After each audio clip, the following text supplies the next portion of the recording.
कैसे हैं आप लोग। स्वागत है आपका शेयर बाजार ज्ञान की एक और वीडियो में। और आज की इस वीडियो में हम बात करने वाले हैं भारत इलेक्ट्रॉनिक्स लिमिटेड के बारे में। लगभग 3.25% की तेजी आज के सेशन में, और ये तेजी आई है खबर के बाद में। बीईएल ने इजराइल की एक कंपनी के साथ में एमओयू साइन किया है। तो क्या डिटेल है इन सब न्यूज़ की, उसके बारे में हम आगे बात करेंगे। साथ ही साथ में हम बात करेंगे चार्ट्स के ऊपर में, वैल्यूएशंस के ऊपर में, क्या टारगेट्स मिलने वाले हैं आपको आने वाले समय के अंदर में। तो अगर आप लोग चैनल पे नए हो तो आप चैनल को प्लीज़ सब्सक्राइब कीजिए, ताकि रोज़ आने वाली वीडियोस आपको लगातार मिलती रहे।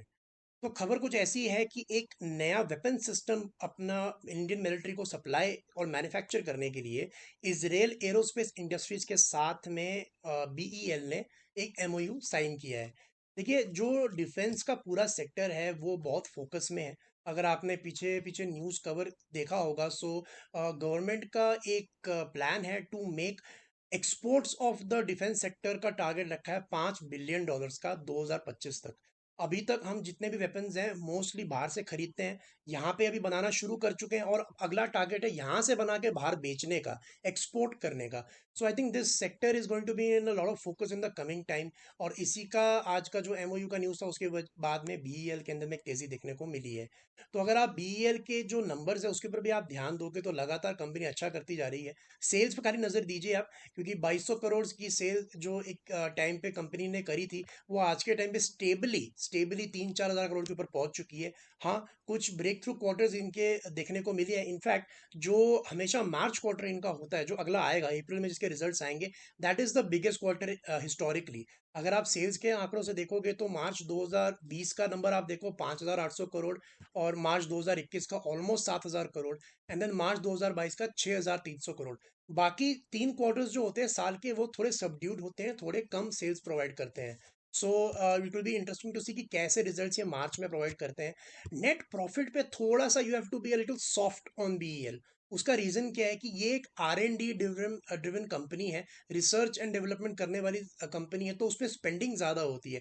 कोई भी चीज़ आप बनाते हो तो उस पर रिसर्च करना पड़ता है, उस पर पैसा खर्च होता है। तो इसलिए नेट प्रॉफिट इनका कभी ऊपर कभी नीचे होता है, लेकिन the future is very very bright for the company. अब बात कर लेते हैं स्टॉक के चार्ट्स के बारे में। तो देखिए, डेली चार्ट्स के ऊपर में हमारे को यहाँ नज़र आ रहा है कि पिछले 3-4 हफ्तों का जो इसका कंसोलिडेशन था, वो कहीं ना कहीं पूरा करके स्टॉक अपने 200 डेली मूविंग एवरेज के ऊपर कंफर्टेबली जो है काम करना शुरू कर चुका है। और आज की क्लोजिंग ₹100 के करीब 97.75 के करीब इसने दी है।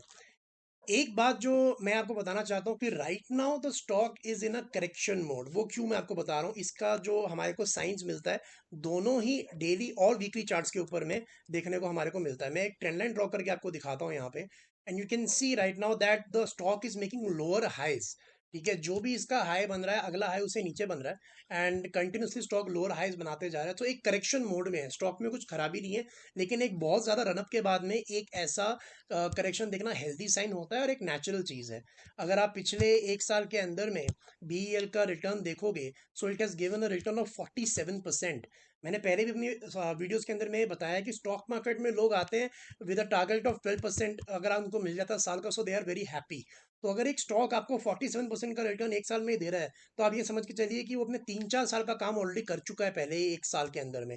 That's why the valuations become expensive, और फिर एक करेक्शन की ज़रूरत पड़ती है। सो अगर इसी चीज़ को कंटिन्यू करते हुए हम इसका वीकली चार्ट भी खोलेंगे, सो यू कैन सी, आप इस टेंडेंट को इग्नोर भी कर सकते हो 1 मिनट के लिए। लेकिन मैंने बार बार बताया हुआ है कि जब भी ये दोनों एवरेजेस के बीच में गैप, जो मैं दो एवरेजेस यूज़ करता हूँ 20 एंड 200, क्योंकि ये वीकली चार्ट है, दोनों ही वीकली एवरेजेस हैं। When ever this gap is little larger, तो एग्जिस्टिंग ट्रेंड जो है वो मेच्योर हो जाता है। So despite the good news, I think BEL अभी भी करेक्ट हो रहा है। और आप देख सकते हो यहाँ पे प्योर एक, अगर साइकोलॉजिकल पॉइंट ऑफ व्यू से अगर आप देखोगे, तो जो इसने यहाँ पे रेड कैंडल बनाई थी ना इन जनवरी, ये वाली रेड कैंडल की बात कर रहा हूँ मैं। तो देखिए, उसके बाद में 3 लगातार ग्रीन कैंडल्स तो बन रही हैं, लेकिन एक भी ग्रीन कैंडल अभी तक उस रेड कैंडल के हाई को नहीं निकाल पाई है। So that just tells you the psychology of the chart, that just tells you the pressure in the chart, कि अभी भी वैल्यूएशन थोड़े से एक्सपेंसिव है, और मोमेंटम ऊपर की तरफ आना थोड़ा मुश्किल है जब तक अपना प्रीवियस रेड हाई कैंडल पार नहीं कर देता।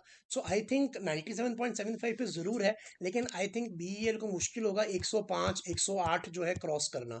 अगर 105 108 क्रॉस करता है फिर जाके इसके अंदर एक मोमेंटम बनेगा। But I think from an investment point of view I think it is still little expensive. अगर आप वैल्यूएशंस इसकी देखोगे तो लगता नहीं ऐसा कि बहुत एक्सपेंसिव है, क्योंकि अगर आप प्राइस टू अर्निंग देखोगे तो 28 की प्राइस टू अर्निंग पे ही शेयर जो है वो काम कर रहा है। 28 का PE multiple is good enough, लेकिन ये वेरी करता है सेक्टर टू सेक्टर। अगर डिफेंस का स्टॉक आपको 28 के पी मल्टीपल में मिल रहा है तो थोड़ा सा एक्सपेंसिव तो जरूर है यहाँ से। एक अच्छा लेवल कि अगर मेरे से कोई पूछेगा कि अच्छा लेवल क्या है, so I would say somewhere between 80 two 85 is a good level to invest in BEL. Because ये बहुत नीचे भी नहीं जाएगा। I think it is just going to be in a tight range for a long time. नीचे की तरफ 80 85, ऊपर की तरफ 100 105, इसके बीच में घूमेगा। It will spend some time. धीरे धीरे जो है हर हफ्ते ये एवरेज भी ऊपर आती जाएगी, ये गैप जो है कहीं ना कहीं कम होगा, और फिर उसके बाद में नेक्स्ट लेग ऑफ रैलीज के अंदर में आएगी।